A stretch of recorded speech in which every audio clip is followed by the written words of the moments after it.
조선시대 허균이 쓴 우리나라 최초의 한글 소설로 알려진 홍길동전이라고 있어요. 그 주인공이 홍길동이죠.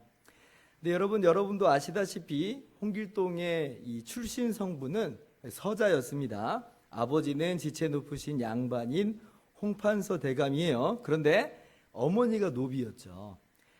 그래서 이제 홍길동이 어려서부터 비범함이 남달라서 영웅 호걸이 될 만한 사람이었지만 그러나 어디까지나 노비의 자식인 거예요.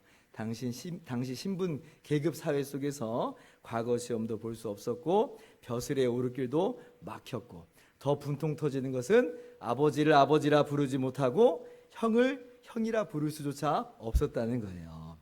결국 집안에 큰 갈등이 벌어지고 자신을 죽이려고 하는 음모까지 있게 돼서 11살의 어린 나이에 집을 떠나게 됩니다. 그리고 도적단을 접수해가지고 도적 두목이 되어 활빈당이라는 이름으로 의적 활동을 하죠. 소설입니다, 소설.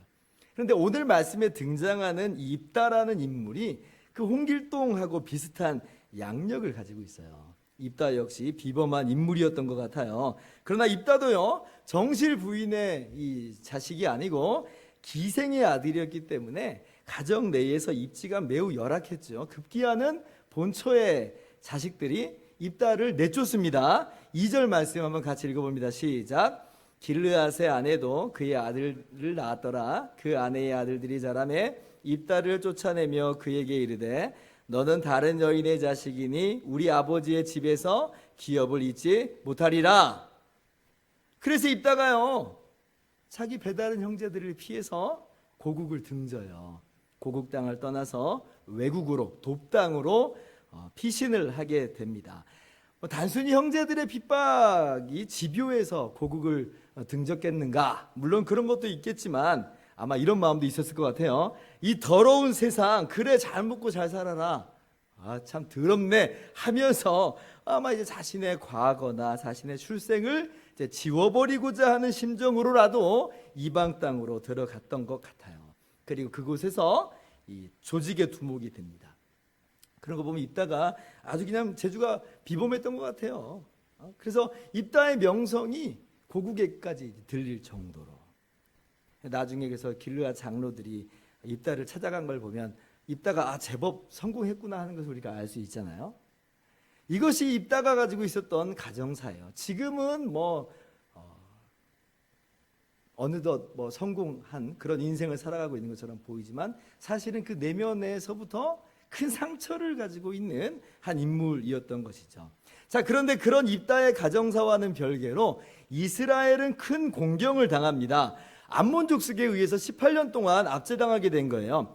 그 이유는요, 다른 데 있는 게 아니에요. 예전하고 똑같아요. 이번에도 어김없이 이스라엘 민족이 하나님을 버리고 우상을 섬겼기 때문에 그렇습니다. 오늘 10장 6절은 이렇게 기록하고 있습니다. 같이 한번 또 읽어봅니다. 시작. 이스라엘 자손이 다시 여호와의 목전에 악을 행하여 바알들과 아스다롯과 아람의 신들과 시돈의 신들과 모압의 신들과 암몬 자손의 신들과 블레셋 사람들의 신들을 섬기고 여호와를 버리고 그를 섬기지 아니하므로, 그래서 하나님께서 이스라엘을 이방 민족의 압제로 넘겨주셨다는 거예요. 암몬 자손의 압제는 하나님의 진노요, 하나님의 징계의 역사라 하는 것이죠.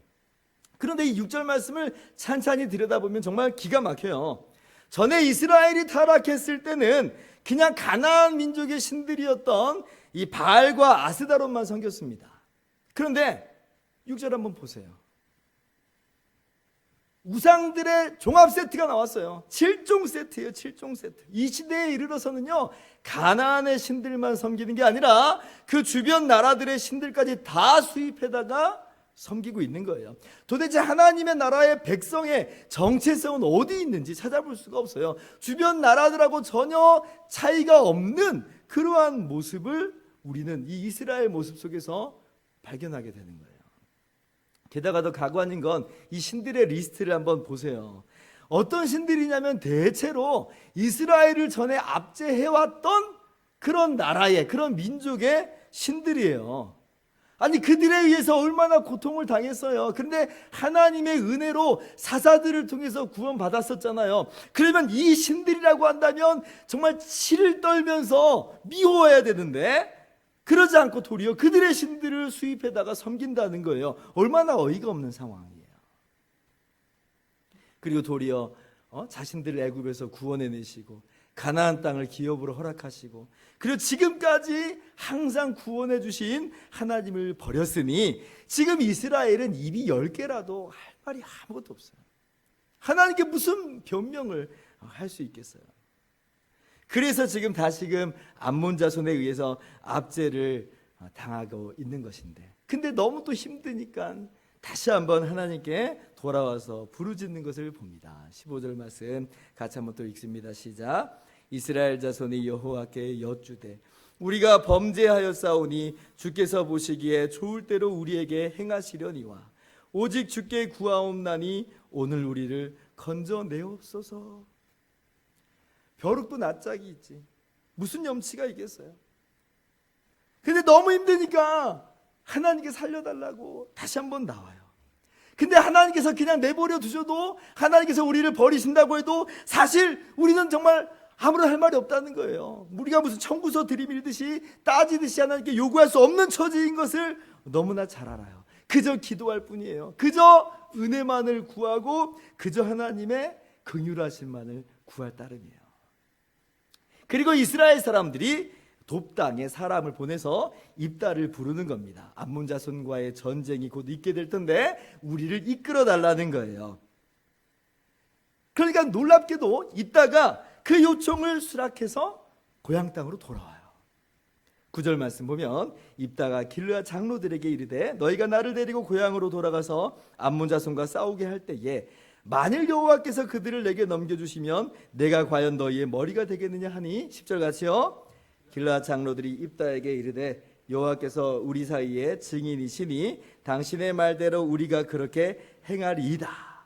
그래서 입다가 돌아와서 이스라엘의 머리가 돼서 암몬 자손과의 전쟁의 전면에 나서게 되는데 하나님의 영이 입다에게 임하여서 즉 하나님이 입다를 사사로 세우셔서 큰 구원을 이루어내신 것이 오늘 본문의 스토리입니다. 그런데 여러분 신기한 게 있죠. 왜 하나님께서 하필 입다와 같은 사람을 사사로 들어서 사용하시는 것일까? 이렇게 출생이 불우하고 연약한 인생도 하나님께서 능히 사용하신다는 것을 알게 하시기 위해서 그런 걸까? 물론 그런 것도 있을 거예요. 하나님께서는 연약한 자를 들어서 놀랍게 사용하십니다. 목동에 불과한 다윗을 들어서 골리앗을 이기게 하시는 능력의 하나님이에요. 분명 맞아요. 가장 약한 사람도 하나님의 손에 붙들리면 가장 강한 사람이 돼요. 그런데 오늘 말씀이 담아내고 있는 내용은요, 그것보다 더 커요. 무엇을 담아내고 있냐면 입다의 삶을 통하여서 하나님이 얼마나 긍휼이 많으신 분인지, 하나님이 얼마나 사랑의 하나님인지를 오늘 우리 가운데 보여주고자 하시는 거예요. 입다의 형제들이 입다에게 대한 이 처우를 들여다보세요. 꼭 뭐하고 같아요? 이스라엘 사람들이 하나님을 향해서 행하고 있는 모습하고 똑같죠. 입다의 형제들이 입다를 쫓아내버렸어요. 몰아내버렸어요. 마찬가지예요. 이스라엘 백성들이 하나님을 버리고 자기들 가운데에서 모셔드리지를 않아요. 도리어 각종 우상을 그리고 들여다 놓잖아요. 입다의 처지와 하나님의 처지가 사실상 똑같아요. 그래서 하나님께서 버림받은 이 입다를 세우셨다는 것은 이스라엘이 지금 하나님을 어떻게 대우해 왔는지를 깨달아 알게 하시는 것과 같아요. 자, 그런데 입다가 길르앗 장로들의 요청을 듣고 고국을 구원하기 위해서 다시 돌아오잖아요. 하나님 어떻게 하세요? 똑같아요. 애원하고 부르짖는 이스라엘의 간구를 외면하지 않고 들으시고 다시금 이스라엘을 구원하시기로 뜻하세요. 입다가요, 너희가 나를 버릴 때는 언제고 지금 발등에 불이 떨어지니까 그제서야 오냐? 나 안 해! 지금 너희가 죽게 생겼든 말든 그건 너희 사정이지 내 알 바 아니야. 그럴 수 있잖아요. 그죠? 물론 7절에 보면 그렇게 이야기했지만 그러나 이내 간곡한 요청을 듣고 그들의 요청을 수락해요. 목숨을 걸고 이 전쟁의 최전선에 나서게 되는 거예요. 오늘 말씀 보세요. 하나님도 똑같아요. 10장 13절에 보면 너희가 나를 버리고 다른 신들을 섬기니 내가 너희를 다시는 구원하지 않고 너희를 내버려 두겠다라고 하시면서도, 그런데 이스라엘 백성들이 회개하고 부르짖으니까 하나님이 견디지를 못해요. 하나님 견디지를 못해요. 그렇게 이스라엘을 다시 구원하시려 임재하시는 거예요. 그래서 입다의 모습과 하나님의 모습이 계속 오버랩되는 거예요. 이런 연유로 입다를 사용하신 것이다? 그건 잘 모르겠습니다만, 그러나 입다의 모습 속에서 하나님의 모습이 정확하게 투영돼서 나타나 있는 것은 분명한 사실이에요. 여러분이 만약 입도라면 어떻게 하겠습니까? 제 고국으로 돌아오시겠습니까? 이스라엘을 위해서 이스라엘 앞장서서 싸우겠습니까? 저 같으면 안 할 것 같아요. 안 해요. 전쟁이 무슨 애들 장난도 아니고 죽고 죽이는 피비린내 나는 그런 현장인데 나를 버렸던 그 사람들을 위해서 내 목숨을 건다? 안 해요. 게다가 저 암몬 자손들은 18년 동안이나 이스라엘을 압제해 왔는데, 이 말은 암몬 자손이 이스라엘 자손보다 더 세다는 거잖아요. 그런데 그러한 전장으로 나를 미워했던 사람들을 위해서 뛰어든다? 고작 잘못했다는 그 말 한마디 때문에 안 해요. 저는 안 할 것 같아요. 여러분, 입다가 참전하지 않을 이유를 찾는다면 수많은 이유를 들여서 거절할 수 있었을 거예요. 10살 때 이런 일이 있었고, 11살 때 저런 일이 있었고, 12살 때 이렇게 했잖아. 그동안 내가 얼마나 수모를 겪고 얼마나 내가 정말 섭섭했는지 알아? 하면서 이유를 찾는다면 그럴 수 있었단 말이에요. 마찬가지예요. 하나님도요. 이스라엘을 구원하시지 않을 이유를 찾는다면 수많은 근거를 들어서 이스라엘을 구원하지 않을 수 있어요. 그잖아요. 이스라엘이 얼마나 많이 하나님을 배반합니까? 그러나 거절할 수 있는 그 모든 이유와 그 모든 근거에도 불구하고 하나님은 그렇게 하시지 않고 이스라엘을 불쌍히 여기시고 긍휼히 여기시고 구원해 주세요. 그 모양이 지금 입다의 귀환 속에서 보이는 거예요. 자신을 거절했던 이스라엘을 위해서 싸우는 입다의 모습은 자신을 배반했던 이스라엘을 위해서 나타나시는 하나님의 모습의 그림자요 비유와도 같다는 거죠. 그러면서 입다가 의미심장한 말을 한마디 던지죠. 9절 말씀 보니까 입다가 길르앗 장로들에게 이르되 너희가 나를 버리고 고향으로 돌아가서 암몬 자손과 싸우게 할 때에 만일 여호와께서 그들을 내게 넘겨주시면 내가 과연 너희의 머리가 되겠느냐. 하나님이 이렇게 묻는 것 같아요. 내가 이번에도 너희를 건져주면, 내가 이번에도 너희를 구원해내면 내가 과연 너희의 머리가 되겠느냐. 오늘 우리에게 물으시는 주님의 물음이세요. 이 말씀을 읽고 제가 얼마나 많이 찔렸나 몰라요. 찔리더라고요. 주님이 나에게 그렇게 말씀하신 것 같아요. 내가 과연 너희의 머리가 되겠느냐. 우리는요, 하나님 이번만 도와주시면, 이번만 살려주시면 이제부터 정말 하나님 잘 섬기고 살겠습니다 이러고 살았어요. 그렇게 기도했어요. 그리고 실제로 하나님께서 얼마나 우리 인생 가운데 많이 개입하시고 도와주시고 살려내셨는지 몰라요. 안 그래요? 누가 여기서 부인할 수 있겠어요? 그런데 하나님만 섬기고 살겠다는 우리의 다짐은 그때 잠깐뿐이고, 생활이 바빠진다든지 또 다른 문제가 다가온다든지 그러면 언제 우리가 그랬냐는 듯이 하나님을 떠나 살더라는 거예요. 과연 너희의 머리가 되겠느냐. 하나님께서 오늘 우리에게 그렇게 말씀하실 때에 너무 부끄러운 우리의 모습을 봐요. 그렇죠? 근데 정말 기가 막힌 것은 주님께서 그럼에도 불구하고, 다 아시는데도 불구하고, 그럼에도 불구하고 개입하시고 역사하시더라는 거예요. 또 속으실 줄 알면서도, 우리가 그냥 입에 침도 안 바르고 지금 그런 소리 하는 걸 알면서도 우리의 기도를 들으시고 우리의 간구를 들으시고 우리를 외면하지 않는다는 거예요. 여러분, 하나님께서 오늘 암몬 자손을 구원해 내시고 나서 그러면 다시는 이스라엘이 하나님을 버리지 않고 배반하지 않고 하나님을 잘 섬겼겠습니까? 그렇지 않아요. 하나님을 머리로, 하나님을 주인으로 잠깐 삼는 것처럼 보였지만 이내 죄악의 수렁으로 다시 떨어져 버렸다는 것이 이 사사기의 내용이에요. 이스라엘 백성들은 하나님을 향해서 전혀 신실하지 않습니다. 우리는 하나님을 향해서 전혀 신실하지 않아요. 그러나 우리를 향해서 하나님은 너무나도 신실하신 분이에요. 이스라엘을 향한 하나님의 신실하심은 변함이 없어요. 그러한 하나님의 은혜와 사랑이 정점으로 나타난 것이 바로 예수님의 십자가예요. 하나님을 미워 떠난 그 사람들을 위해서 목숨을 버리면서까지 내가 너를 이만큼 사랑한다라고 하신 것이 바로 우리 주님의 십자가라고 하는 거예요. 주님께서 의인을 구원하시기 위해서 의로운 채 하는 사람을 구원해 내시려고 이 땅에 오신 게 아니죠. 죄인을 구원하시려고, 심령이 가난한 자를 구원하시려고 이 땅에 오셨어요. 우리는 하나님과 원수된 자들이었지만, 우리는 하나님을 향해서 신실하지 못하지만, 우리가 아직 죄인 되었을 때에 그리스도께서 우리를 위하여 죽으심으로 하나님께서 우리에게 대한 자기의 사랑을 확증하셨느니라. 우리 주님께서 십자가 위에서 어떻게 돌아가세요? 우리를 위해서 대신 채찍질 당하시고, 양손과 양발에 대못 박히시고, 머리에는 가시면류관 쓰시고, 옷은 다 벗겨지신 채 모든 수치와 모욕과 조롱을 다 받으면서 그렇게 십자가에서 죽으시는데, 그 가운데서 뭐라고 말씀하시냐면, 아버지 저들을 사하여 주옵소서, 자기들이 하는 것을 알지 못함이니이다. 얼마나 우리 주님 긍휼이 많으신 하나님이지, 얼마나 우리를 사랑하시는 하나님인지를 몰라요. 그렇게 주님께서 우리를 구원해 내셨고, 기어코 우리의 머리가 되셨어요. 우리 예수님께서 교회의 머리가 되셨어요. 우리가 예수님을 우리의 머리로 인정하고 우리의 주인으로 모시면서 사는 것이 어쩔 수 없어서 그런 사람 없어요. 단순히 우리의 결심과 결단과 의지로 그렇게 해야지 하면서 그렇게 주님을 섬기는 게 아니에요. 우리 그렇게 섬기지 않잖아요.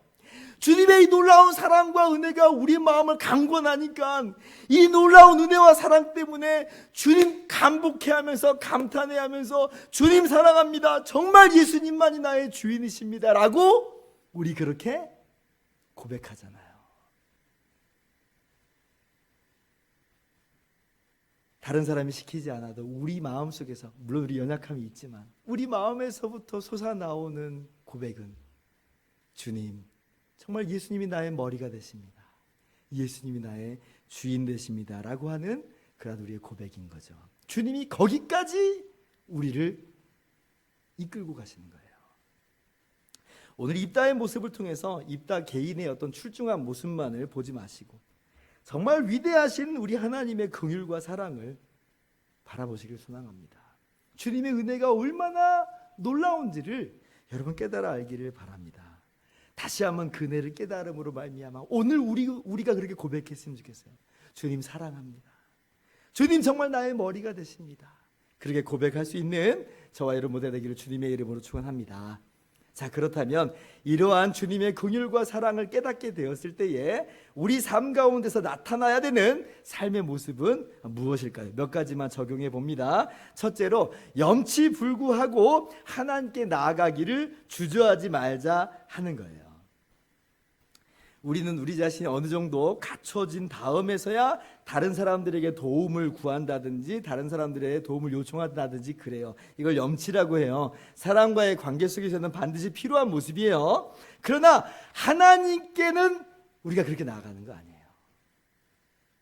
길르앗 장로들이 염치 없이 입다에게 나아간 것처럼, 이스라엘 백성들이 염치 없이 하나님께 부르짖는 것처럼, 우리는 염치 없음에도 불구하고 하나님께 나아가야 됩니다. 이것이 주님께서 원하시는 모습이에요.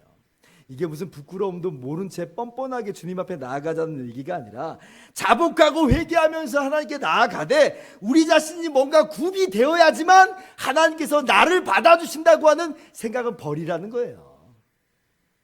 우리가 그렇게 해서 하나님 앞에 나아갈 수 있는 게 아니에요. 오직 하나님의 은혜와 긍휼만, 그 자비하심만 구할 따름이에요. 주님 그 사랑만을 붙잡을 따름이에요. 그리고 하나님께서는 오늘 기도를 응답하시고 이스라엘을 건져내신 것처럼 우리를 만나주시고 찾아와 주시고 우리를 살려내신다는 거예요. 그러므로 언제나 어디서나 긍휼이 많으신 하나님께 나아가시기를 바랍니다. 나 같은 자도 용서하실까? 나같이 부족한 사람의 기도도 들으실까? 더 이상 의심하지 말고 주님의 십자가 공로 의지하여서 하나님께 나아갈 때에 우리를 변함없이 붙잡아 주시는 하나님의 은혜를 누리게 될 줄을 믿습니다. 둘째로, 나를 향한 하나님의 크신 긍휼과 사랑을 깨달았기 때문에 이제 우리는 우리의 이웃을 기꺼이 용납하고 용서하면서 살아가야겠습니다. 마치 입다가 고향 사람들을 용납하는 것처럼 거저 은혜 받은 사람들의 삶 속에서는요, 용서하고 용납하는 모습이 자연스럽게 흘러나는 거예요.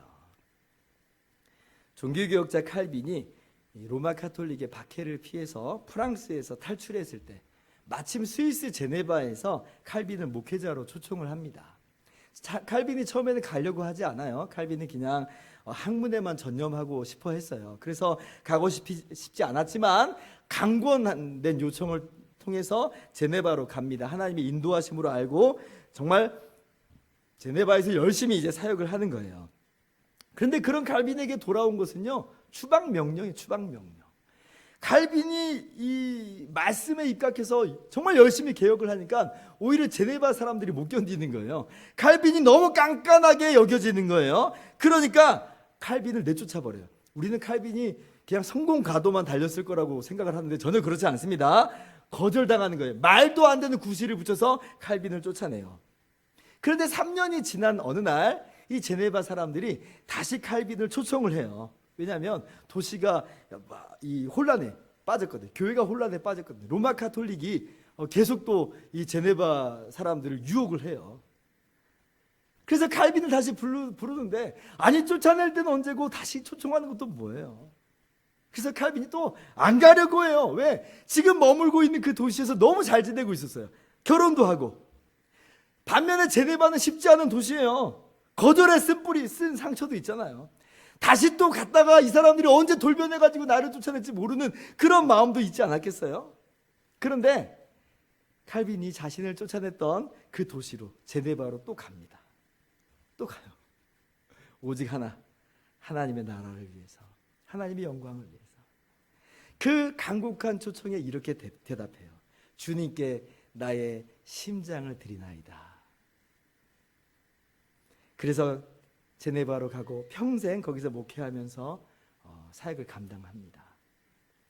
여러분, 이웃을 용납하고 용서하고 그들을 신뢰하는 것은 결코 쉬운 모습은 아니에요.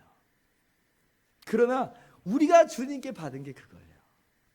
그러므로 우리도 그렇게 할 수가 있어요. 주님께서 우리에게 이렇게 가르쳐 주셨어요. 하루에 7번 죄를 짓고 7번 너희에게 내가 잘못했어라고 찾아오는 그 사람에게, 그가 정말 잘못했다고 한다면 그 진정성을 굳이 따지려고 드는 것보다는 용서하라는 거예요. 용서하라는 거예요. 우리 주님께서 바로 그렇게 우리를 용서하신 것처럼, 그잖아요. 우리가 얼마나 많이 용서해달라고 해요. 근데 주님께서 그때마다 우리를 용서하신 것처럼 우리도 용서받은 사람이기 때문에 그러한 은혜를 흘려내보낼 수가 있는 것이죠. 그러므로 오늘도, 그리고 이 한 주간도 하나님의 은혜 받은 성도로서 우리의 이웃을 용서하고 용납하면서 살아가는 저와 여러분 되기를 주님의 이름으로 축원합니다. 말씀을 마치도록 합니다. 하나님을 몰아냈던 이스라엘이 회개하고 하나님께로 돌아왔을 때 하나님은 변함없이 이스라엘을 용서하여 주셨습니다. 마치 아버지가 회개하고 돌아온 탕자를 아무 대가 없이 다시 받아들여 주시는 것처럼 하나님이 오늘도 저와 여러분을 용서하세요. 이 놀라운 주님의 은혜와 사랑을 깊이 생각하면서 그 은혜를 누리시기를 바랍니다. 그러므로 이 사랑을 의지하여 항상 은혜의 하나님 앞에 나아가시기를 바라고, 그리고 이 사랑을 힘입어서 내게 회개하는 그 사람을 용서하고 용납할 수 있는 저와 여러분 되기를 주님의 이름으로 축원합니다. 기도하겠습니다.